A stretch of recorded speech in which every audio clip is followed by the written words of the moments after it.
Welcome to Couch Cocktails. I'm Jenny. Today we'll be making a boozy hot cocoa. You may notice we're on a different couch today.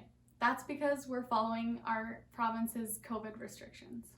But that's not going to stop us from bringing you some delicious recipes. So hop on the couch and let's whip one up.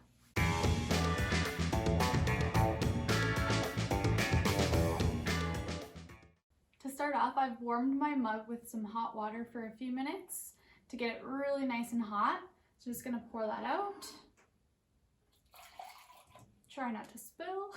Next, I've mixed 2 tablespoons of cocoa powder and a tablespoon of sugar together. Gonna add that. If you want it to be a little bit sweeter, you can add 2 tablespoons of sugar. Just start off with 1 and go up from there. Next, 1/4 cup of boiling water. I should say a scant 1/4 cup. Gonna go ahead and stir until your cocoa mix dissolves. It's a good little trick if you don't want to make your cocoa on the stove and you want to make it from your couch.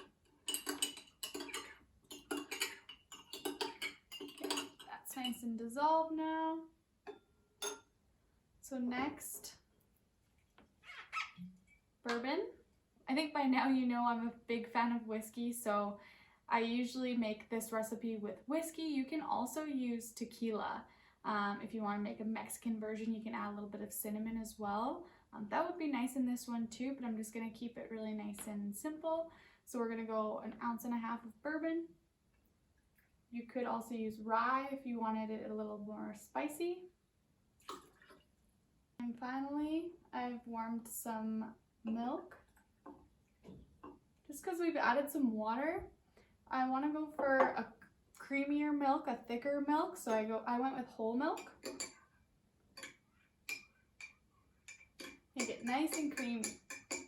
Give that a stir. Now to finish off, I'm just going to give it a nice garnish. You can get creative. I was feeling festive, so I'm going to toss in a candy cane. Now that's a boozy hot cocoa. Cheers. Next time, we'll be making a holiday spritz. On Couch Cocktails, we want to make what you want to drink. So be sure to like and subscribe and tell me in the comments, what do you want to drink?